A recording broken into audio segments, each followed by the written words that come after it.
nós estamos, né, falando de algo que nós temos certeza que todos nós vivemos, porque todas as pessoas passaram por traumas, por dificuldades, por abusos, vivemos algum tipo de bullying porque é alto, é gordo, é magro, é baixinho, discriminações várias, pela classe social que as pessoas se encontram. Todos esses elementos, eles levam as criaturas a conviverem com críticas, com discriminações, que constroem uma visão negativa das nossas pessoas. É claro que essa visão, é claro que esse contexto, ele vai ter ligação direta com a intensidade desses fatores na nossa vida e também, né, com a forma que nós recebemos isso, a nossa energia, a nossa resiliência dentro desse contexto.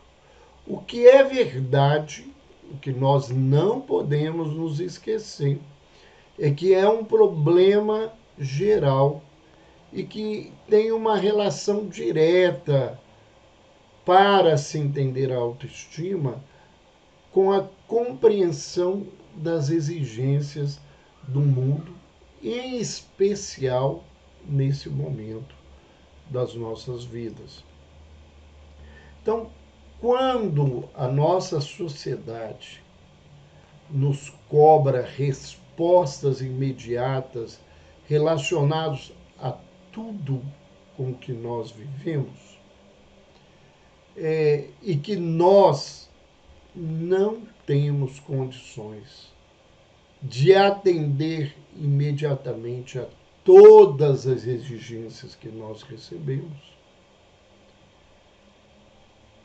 a leitura social, aquilo que nos é colocado, é que nós somos pessoas incapazes, incompetentes, ineficientes, porque a gente não faz as coisas no tempo que a vida social exige que aconteça. E isso são inúmeras experiências. Né? Ninguém consegue se construir de uma hora para outra. E quando se cobra esse resultado, quando se cobra uma perfeição imediata, um sucesso mágico, uma fórmula mágica de fazer as coisas, e que a gente não consegue realizar isso, a gente se sente menor que os outros, até porque nos dias atuais as redes sociais vendem pessoas que parecem viver num paraíso, num mundo que não é a Terra.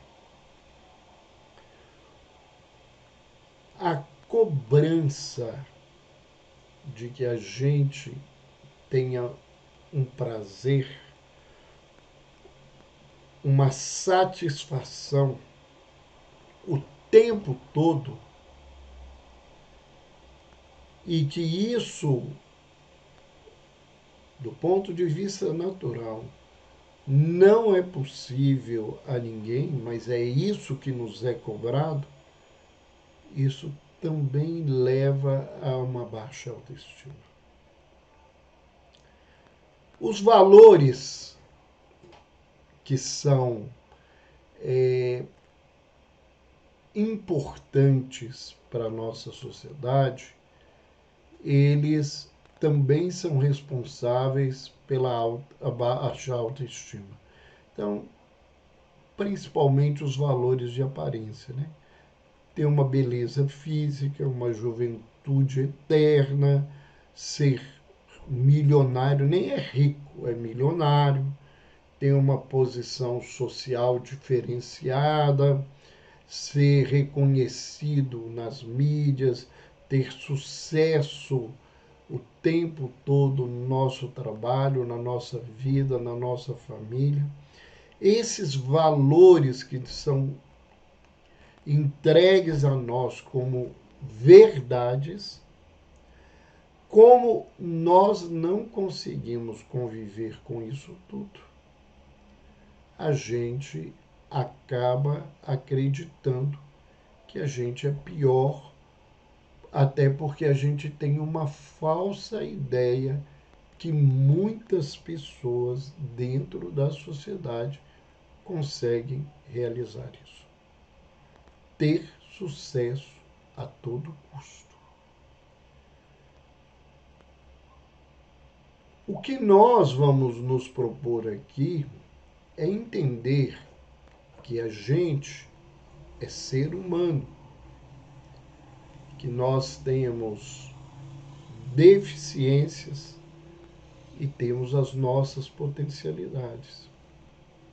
Aprender a viver conosco mesmo. Que eu tenho que aprender a viver comigo, com a minha aparência, com o que eu consigo fazer, com os meus defeitos, buscando vencê-los, mas sabendo que eles existem, com as exigências que eu faço de mim, as exigências que vêm do lado de fora, e que eu sou eu, né? Eu sou o melhor que eu consegui construir até esse momento, e sendo o melhor que eu construí esse momento, eu tenho que aprender a gostar de mim como eu sou. Então é esse o nosso grande desafio. Para que a gente tenha uma autoestima, a gente tem um passo anterior. Porque a gente tem que ter um autoconhecimento. Eu preciso me conhecer. Sem esse momento, eu vou vivenciar duas situações que não são verdadeiramente uma autoestima. Eu vou viver uma vaidade, um orgulho de algo que eu não sou, porque eu convivo com uma fantasia de mim mesmo. Ou eu vou, por outro lado, me tornar uma vítima de tudo, acreditando que eu não sou capaz de nada, que eu não tenho nada, e isso vai me provocar um imenso sofrimento. Todas essas duas situações, elas são situações ilusórias. Elas ou são fruto das nossas fantasias, ou são frutos daquilo que nós abraçamos que o mundo nos disse. Infelizmente, a gente escutou desde pequenininho muitas coisas que as pessoas interpretam ou colocam em nós e que não são verdades. Ou, se elas são verdades, elas não deveriam ter o valor e a importância que foram colocados neles, e essa relatividade teria que ter sido ensinada.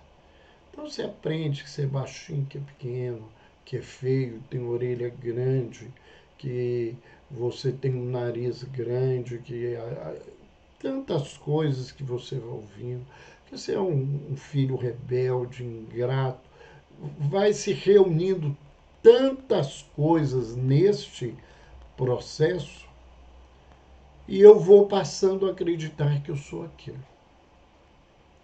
Então eu posso acreditar que eu sou a pior das pessoas, ou acreditar que eu sou o melhor filho, a melhor criatura do mundo, sem ser. E esse lugar irreal, fantasioso, ele vai comprometer a minha autoestima. E para sair desse lugar é um processo desafiador e daqui a pouco nós voltamos a falar sobre o autoconhecimento. E por que nós precisamos valorizar-nos e ter essa autoestima? Porque é a partir desse valor que eu me dou é que eu vou ter o meu autocuidado. Eu vou passar a cuidar de mim. Cuidar do ponto de vista físico, cuidar do ponto de vista psíquico, emocional, cuidar do ponto de vista social, cuidar da minha espiritualidade, cuidar do meu todo. Mas se eu não sei quem eu sou, se eu tenho uma imagem que não corresponde à minha realidade, eu vou valorizar de maneira inadequada o meu ser e os meus cuidados vão estar comprometidos. Nesse contexto, é importante a gente entender o que é autoestima. Né? Autoestima é a estima que eu dou a mim mesmo.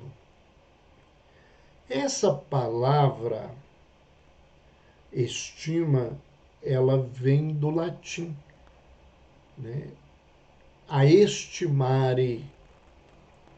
Muitas pessoas acreditam que a estima tem a ver com a glândula timo.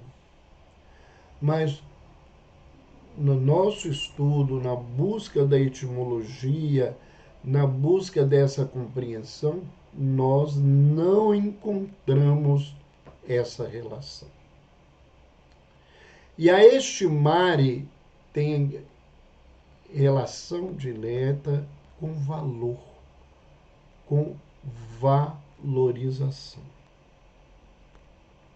Mais do que isso, os estudiosos que foram buscar quais seriam as relações dessa palavra, que ela teria uma relação direta com a figura daquele que corta o bronze, que cunha a moeda.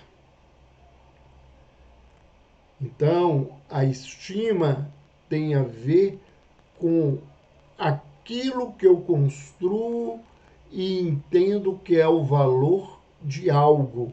E quando eu falo de autoestima, esse algo sou eu mesmo. O eu que eu consigo ver, o eu que eu construí dentro da minha ilusão, ou o eu que eu estou descobrindo e ampliando na minha caminhada. Então, nós vamos falar de valor. Mas a autoestima, muito embora seja importante lembrar que socialmente aqueles valores que a gente trazia antes, eles têm um cunho de importância no que eu vou me considerar, a nossa essência, aquilo que eu sou verdadeiramente, aquilo que é a minha realidade, é o valor mais importante que eu deveria ter. O nosso desafio, portanto, é sair do lugar da aceitação da nota ou do preço que as pessoas dão por nós, para nos encontrar com a nota e o preço que eu me dou, não no sentido de um julgamento, mas da minha compreensão do que sou e da aceitação do que eu seja. É claro que há um valor social, mas eu tenho que entender que a valorização mais importante é a minha própria. O que isso, né, vamos fazendo as nossas associações, tem a ver com saúde mental? Tudo, tudo, tudo, tudo. Uma pessoa que tem uma baixa autoestima, ela adoece. Esse adoecimento pode não ser necessariamente um transtorno que é codificado no CID, né, que é no Código Internacional de Doença, ou no DSM, que é o Manual de Estatística e Diagnóstico da Associação Americana de Psiquiatria, falando aqui de saúde mental. Mas esse adoecimento psíquico, essa dor emocional e psíquica que necessariamente não tem uma catalogação médica, ela é mais constante, mais frequente e às vezes menos valorizada quando nós não conseguimos deixar de focar num diagnóstico de transtorno para compreender a realidade integral da criatura.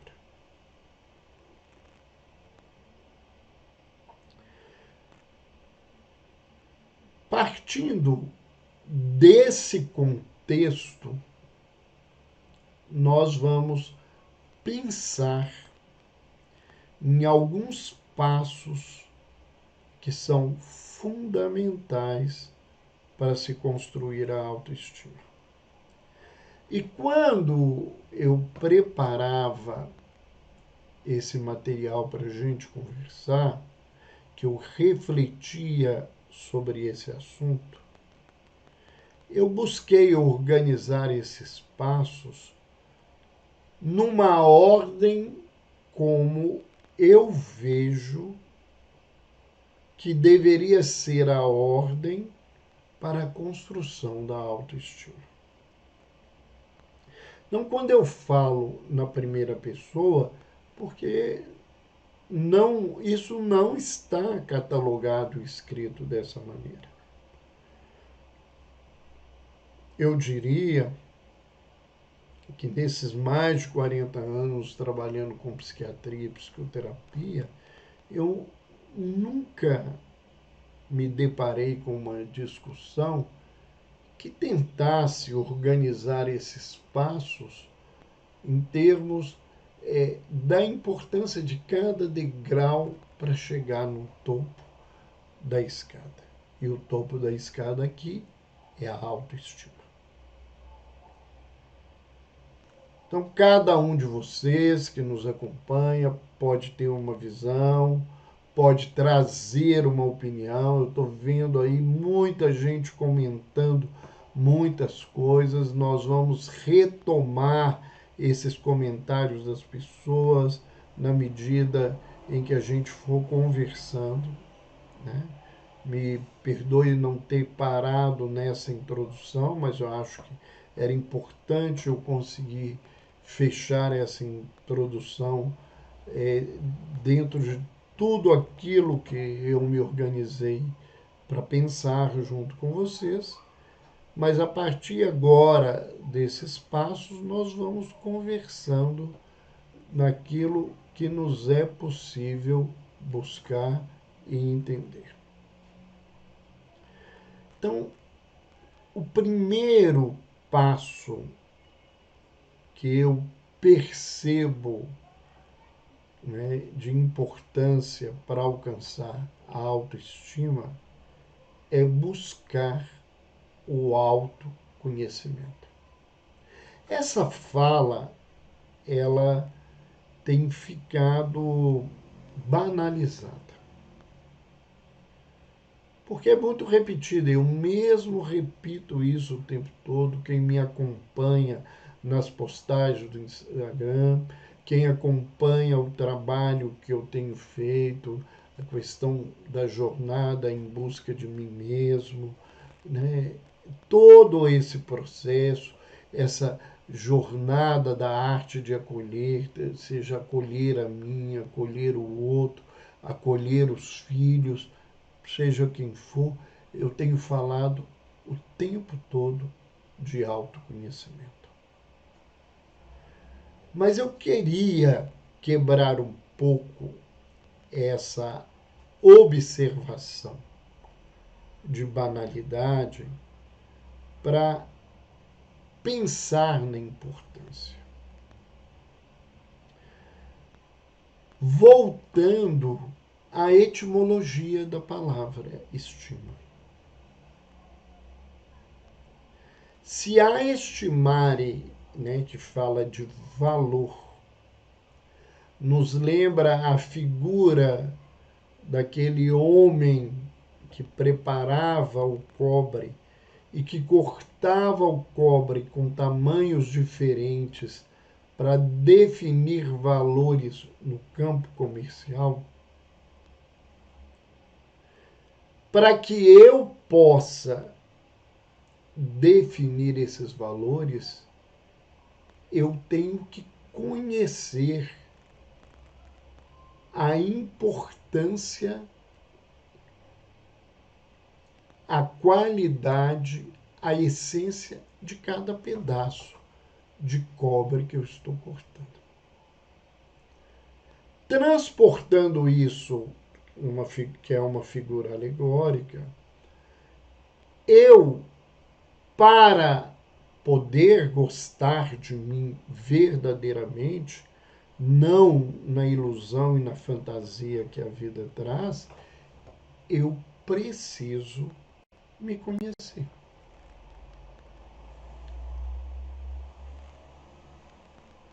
O grave problema do autoconhecimento, né, é que as pessoas querem recursos fáceis e soluções ainda mais fáceis.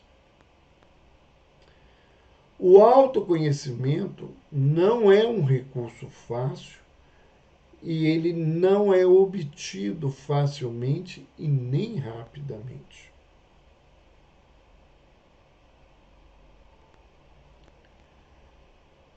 O autoconhecimento, ele é um processo.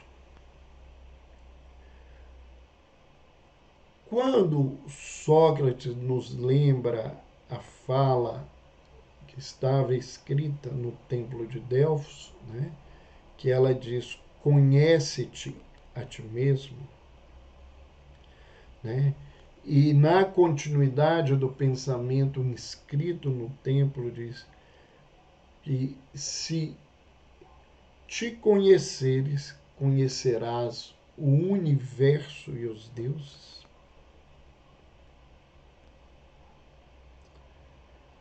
Porque é a partir do meu conhecimento que eu vou entender verdadeiramente o mundo que me rodeia.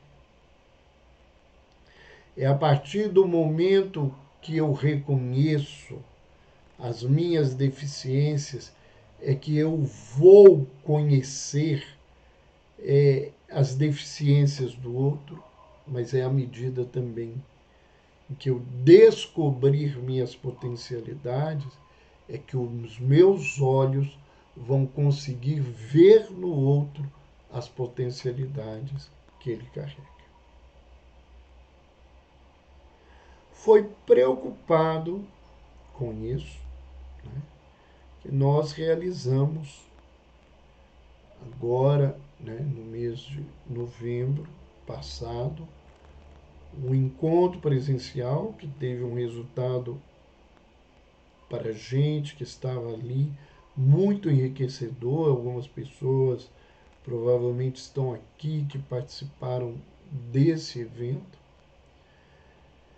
que nos traz, né, que esse autoconhecimento, né, ele é fundamental para a nossa saúde mental. E naquele evento eu apresentei ao grupo que participou uma ferramenta que eu construí, que é o mapa da jornada ao eu interior, que é um instrumento, resultado de um trabalho de mais de 40 anos de clínica psiquiátrica e psicoterapia,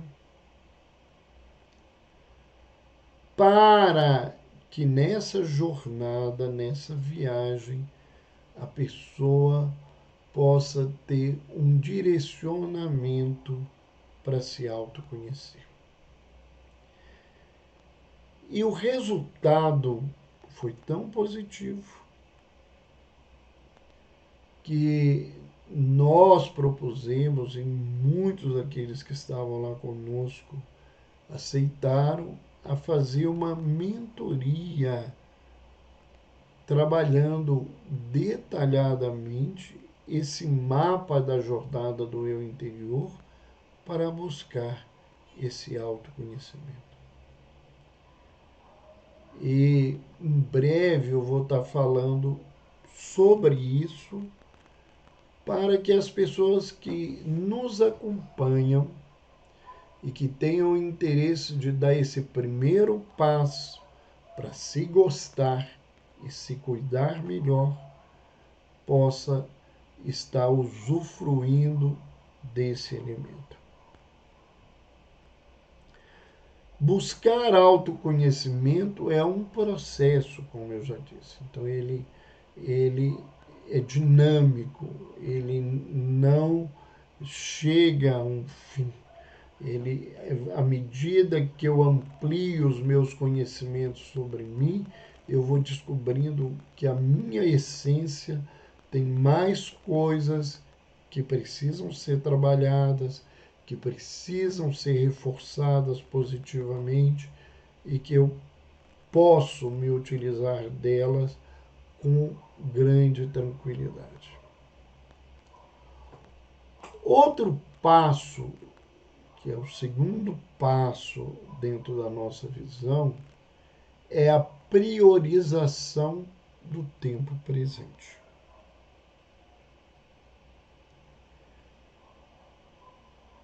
Para que eu possa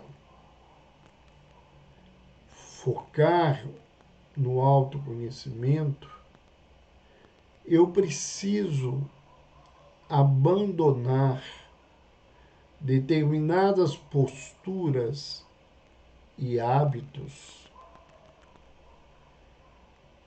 que não me permitem mover em nenhum sentido. Prisão no passado, que é muito ligado aos sintomas depressivos, não me permite movimentar.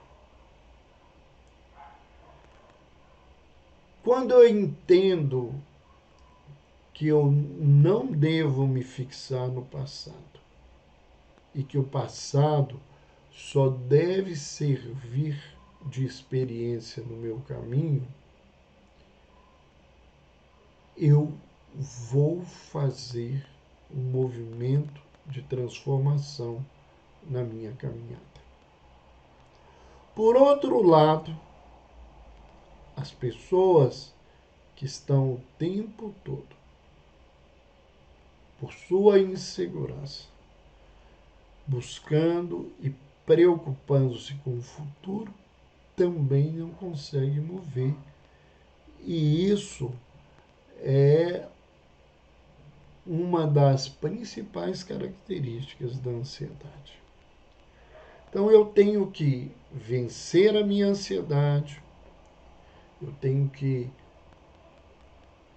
trabalhar com o meu passado apenas como experiência de crescimento, para que eu me foque no presente e eu possa fazer os outros movimentos que preciso para alcançar a autoestima.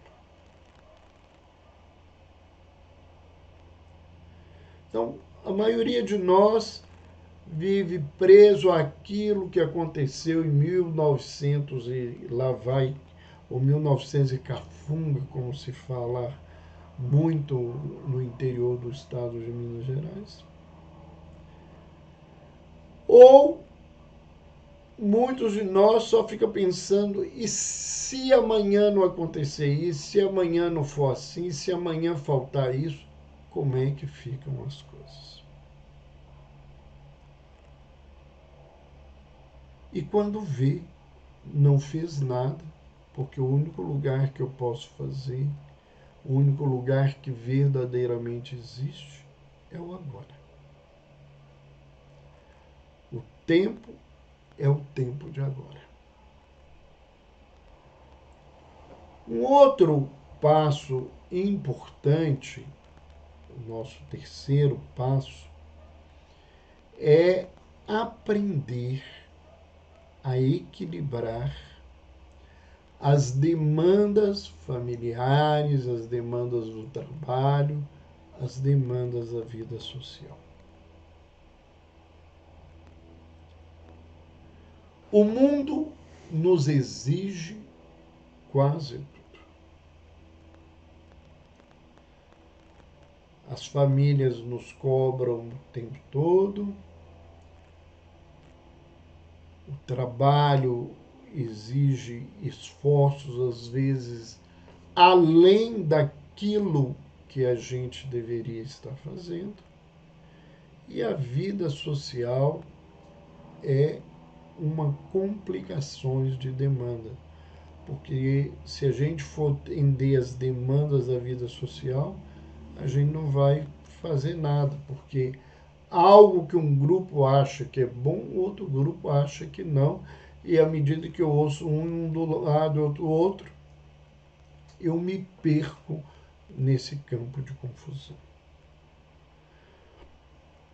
Nós, por causa dessas demandas, vivemos uma sensação de sobrecarga. Ah, mas então não existe sobrecarga? Existe, mas nós sentimos essa sobrecarga. E essa sobrecarga, ela só é tão grande porque acontece o seguinte, isso é uma percepção, é uma figura que em determinado momento eu construí para essa leitura. As pessoas que nos cercam colocam sacos ao nosso redor.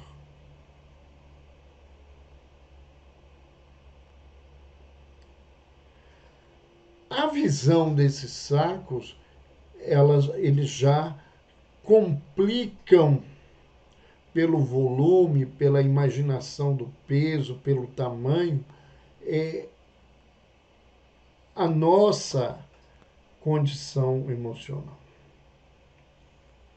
Mas o que constrói a sobrecarga é que nós pegamos cada um desses sacos pesados ou leves que as pessoas deixam ao nosso redor, ou colocam ao nosso redor, e a gente vai pondo nas costas. Põe um, põe outro, põe por cima. Quem permite essa sobrecarga somos nós. E nós permitimos essa sobrecarga por causa da nossa insegurança, da nossa falta de amor, de achar que não valemos nada e que as pessoas não encontram nada em nós que é preciso. Então a gente tem que dizer sim, fazer tudo que as pessoas querem para que elas nos gostem, porque nós não temos nenhuma importância na vida.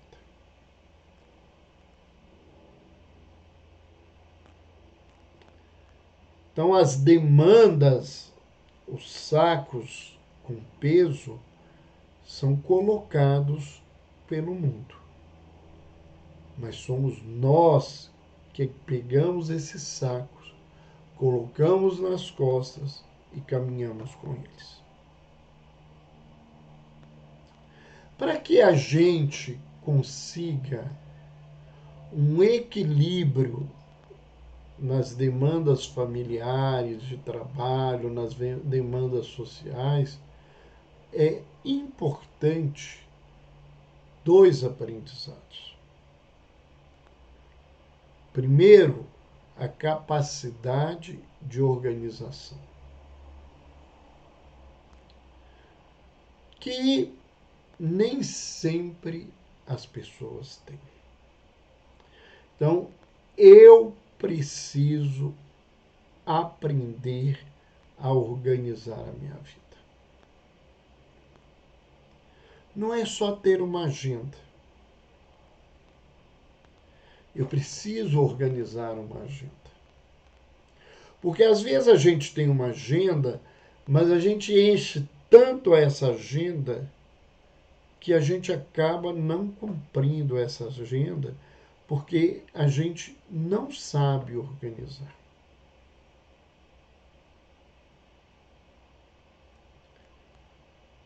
Esse senso de organização, hoje, do ponto de vista do aprendizado, existem várias técnicas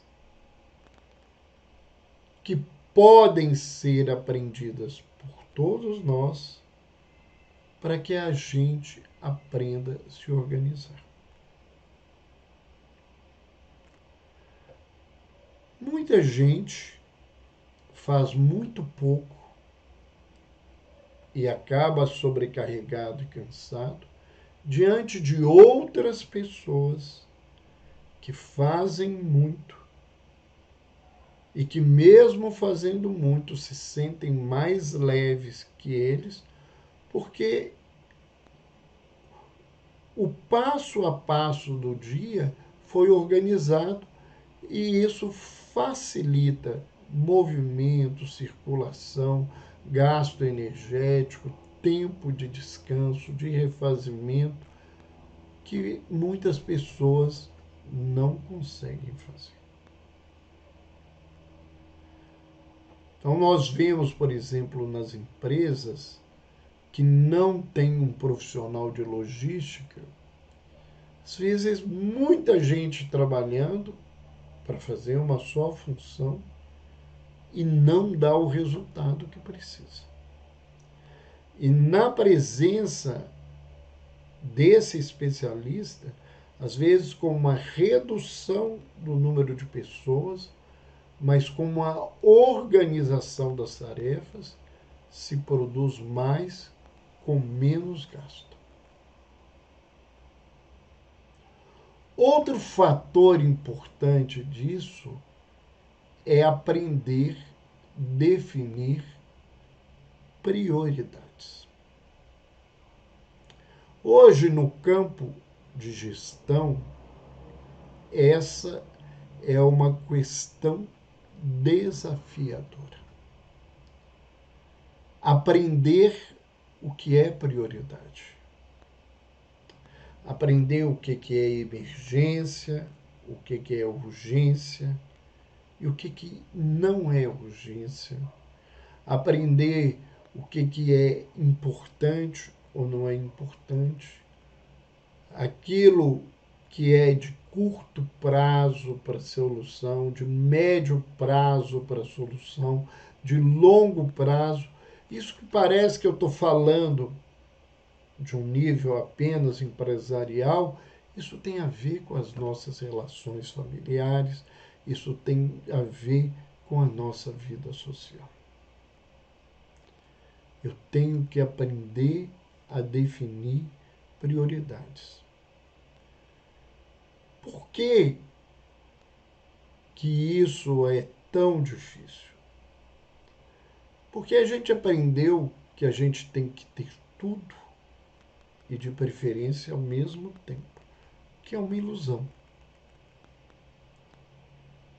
E para que se faça as coisas e elas deem resultados, elas têm que ser feitas num passo a passo, respeitando as prioridades de uma maneira organizada. Outra situação, outro passo importante é o desenvolvimento da regulação emocional. Para quem está entrando, nós estamos falando sobre os principais passos para a autoestima.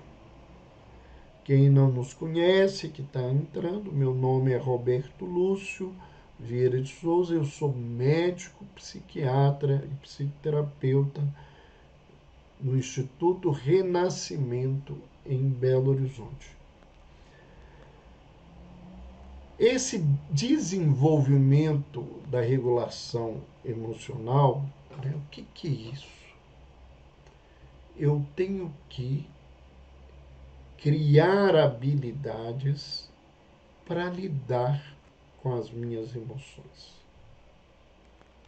Aprender a lidar com as emoções boas e ruins que estão na minha vida. Saber diferenciá-las e saber me instrumentar para aproveitá-las em favor de mim mesmo. E aí alguém pode perguntar, mas também as emoções ruins? Sim. Há um ditado que diz, né, se o que você tem é um limão, espreme e faça dele uma limonada. Ao invés de ficar se queixando que ele é azedo e que não é bom. Então eu tenho que aprender a lidar, que a gente vive com coisas boas e ruins o tempo todo, que eu tenho potencialidades e deficiências, defeitos, vícios e qualidades.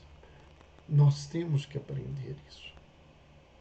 Que tem hora que é importante a tristeza, tem hora que é importante a alegria, tem hora que o que nós precisamos é do medo, tem hora que a raiva está presente, mas eu tenho que desenvolver tudo isso.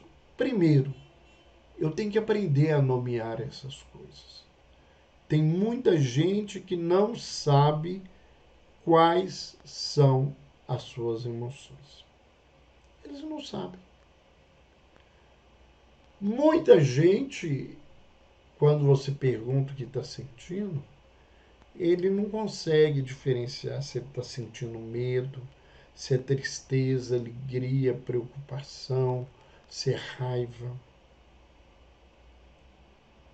Porque culturalmente nós não fomos ensinados a identificar essas coisas.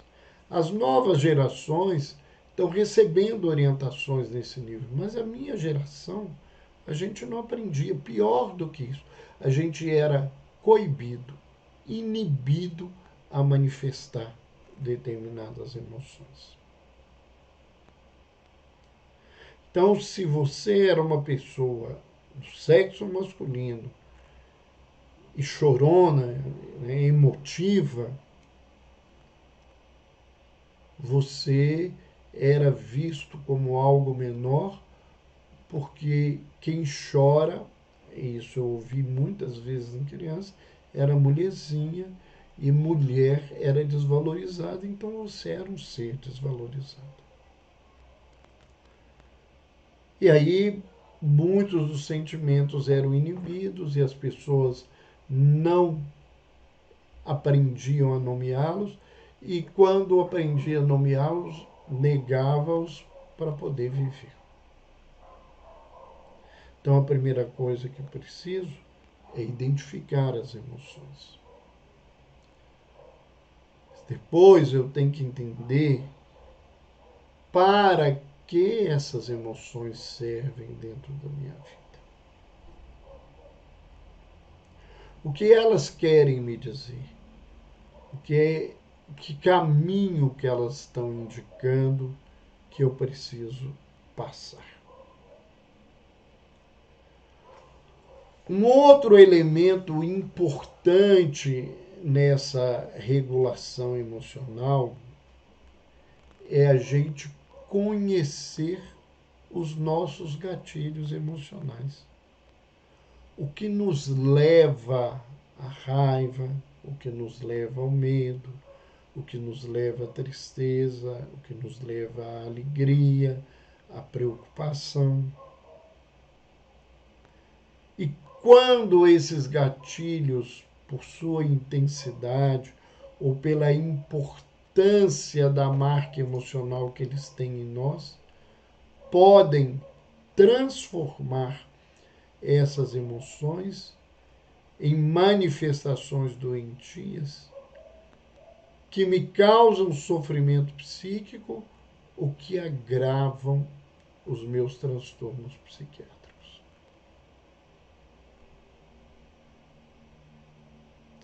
Então eu preciso conhecer estes gatilhos. E eu preciso reconhecer as reações frente às próprias emoções. Então, se eu conheço esses gatilhos, eu posso evitá-los quando eles forem negativos para me ajudar. Ou eu posso entendê-los e aproveitá-los no momento positivo. Eu tenho que aprender a reconhecer as reações que eu tenho diante do medo, diante da raiva, da preocupação, da tristeza. Porque tem gente que triste chora, tem gente que fica triste, fica moado, tem gente que fica triste, fica desanimado, tem gente que fica triste e deixa de comer, não consegue dormir.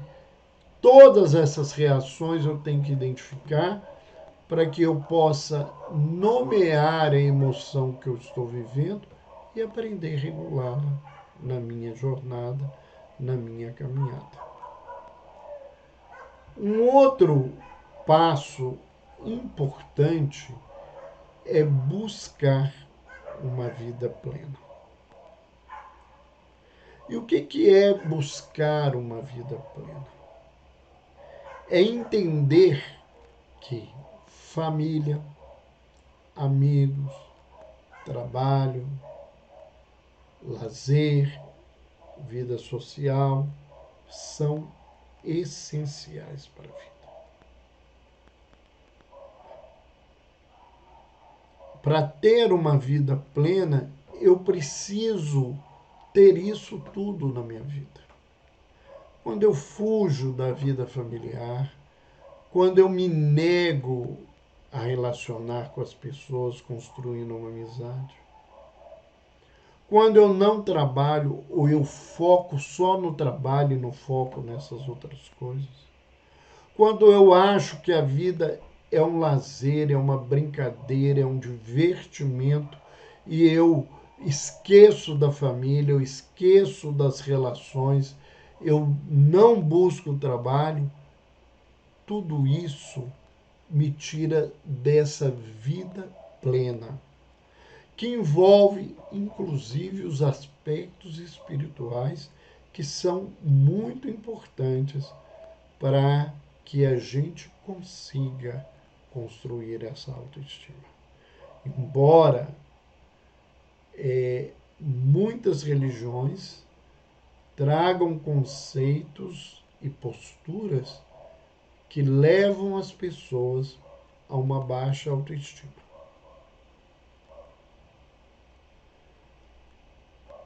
Dentro dessa perspectiva, é importante a gente lembrar que a gente deve trazer o máximo de atividades e situações que enriquecem a nossa vida, que são diferentes nas várias áreas de relacionamento de convívio.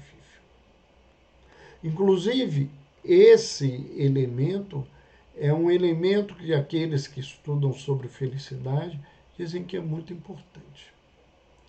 Quando eu me fecho numa única avenida, uma única estrada da vida, eu só foco no trabalho, eu só foco na família, eu só vivo para os amigos, eu só vivo para me divertir. Se esse elemento, por uma situação qualquer, tem que sair da minha vida, eu perco a minha base. Então eu preciso ter vários elementos nessa base para que eu consiga ter uma vida plena, ter mais alegria e poder me aproximar mais com aquilo que a gente chama de felicidade. Então, ter o cuidado de não priorizar uma única área da vivência humana. Esse é um outro passo. E um outro passo importante é construir e preservar uma rede social de suporte. Eu já li muitas vezes as pessoas, quando falam de rede social de suporte, falam assim: construir redes de suporte social.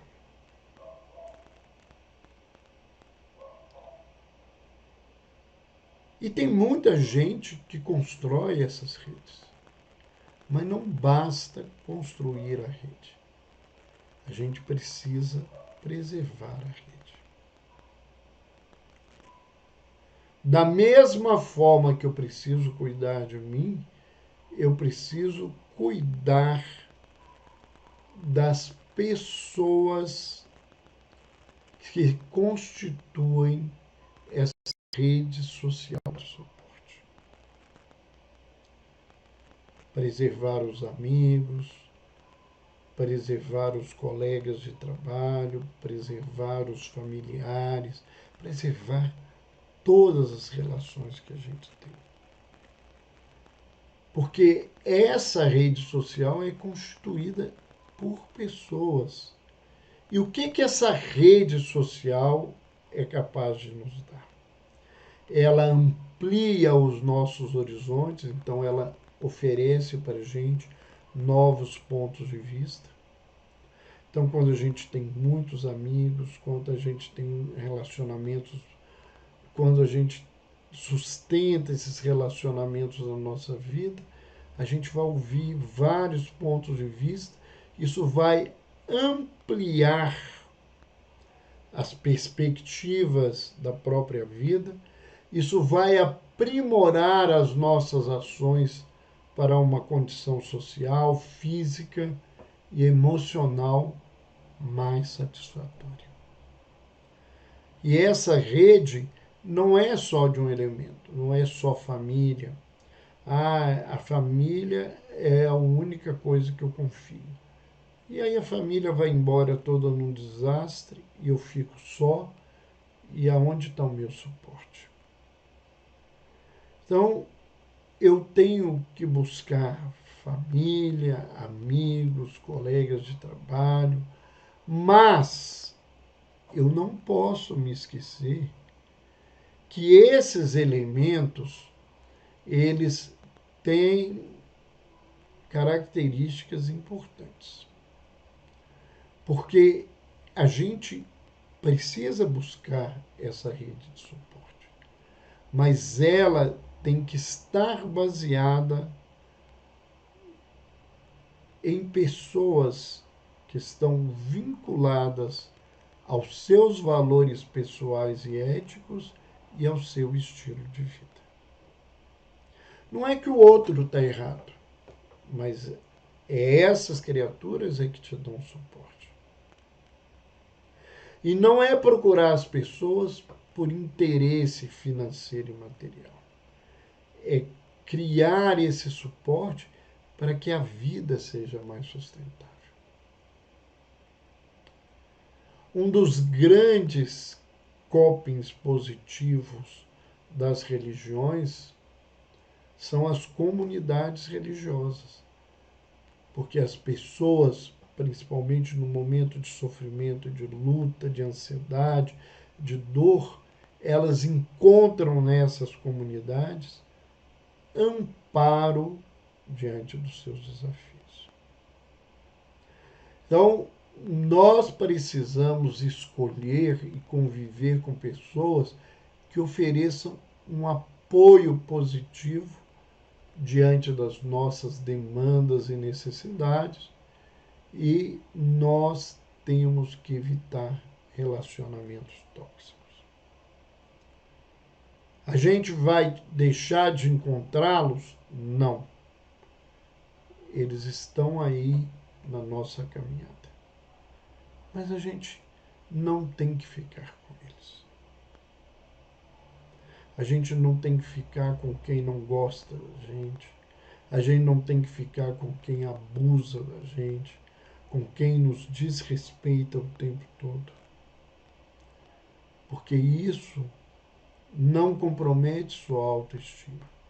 Isso compromete sua vida emocional, isso te produz uma dor psíquica, isso pode desencadear ou agravar uma doença ou um transtorno mental.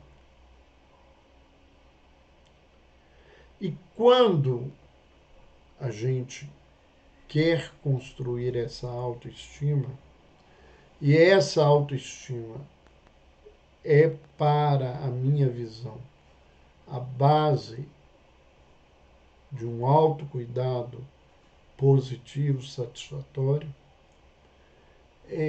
muitas vezes a gente precisa de uma ajuda especializada. E eu tenho reforçado para as pessoas e tenho falado constantemente nas minhas postagens.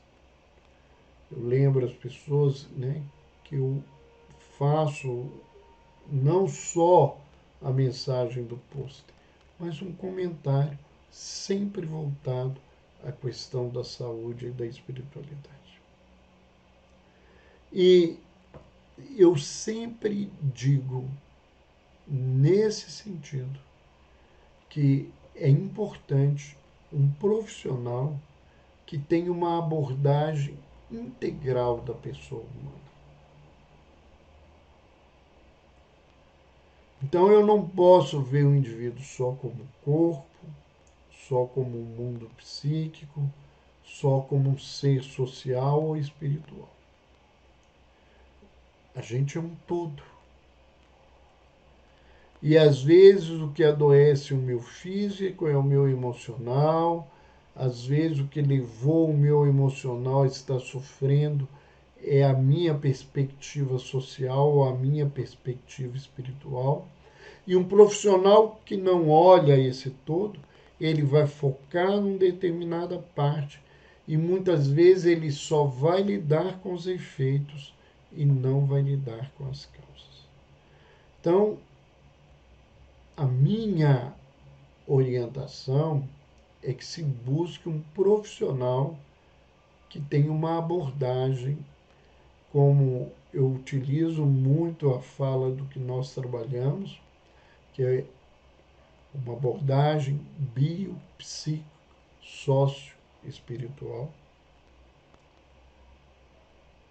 né? E a inclusão da espiritualidade, um aspecto que vem tomando um valor importante em várias escolas, né, de especialidades médicas, é um, uma dessas ferramentas e um desses pontos de vista que não podem ser abandonados.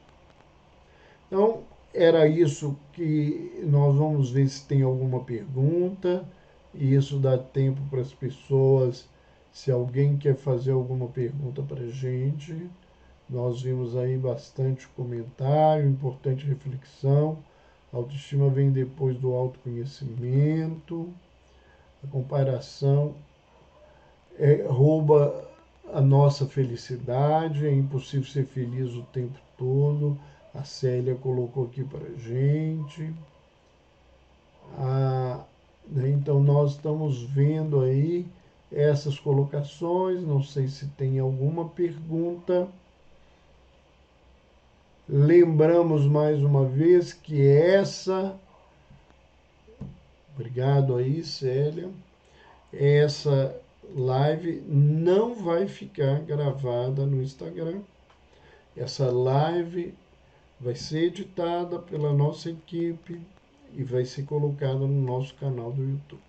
Conheça o nosso canal, Dr. Roberto Lúcio, Saúde Mental e Espiritualidade. Lá tem diversas lives, todas as lives que nós fizemos aí nesse período de trabalho, nesses, né, quase 4 anos, né, porque nós, na realidade, nós fomos começar a trabalhar a partir de 2021, então são 3 anos, dentro da pandemia.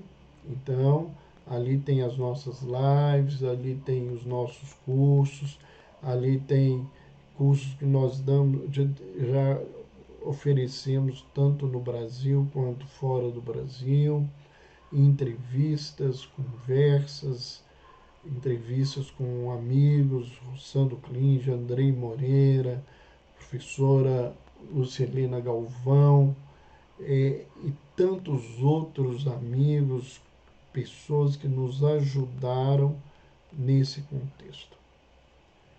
E nós vamos trazer outras pessoas, vamos trazer outros companheiros especialistas para a gente ir falando sobre esses materiais que a gente tem no sentido, né, desse cuidado com a saúde mental associado à espiritualidade. Então, vão lá, se não se inscreveram, se inscrevam, vão lá no sininho, porque todas as semanas nós temos alguma novidade no nosso canal. No mais, boa noite para quem está nos assistindo então agora ao vivo, bom dia, boa tarde para quem estiver assistindo o nosso vídeo, e um beijo no coração, tudo de bom para vocês.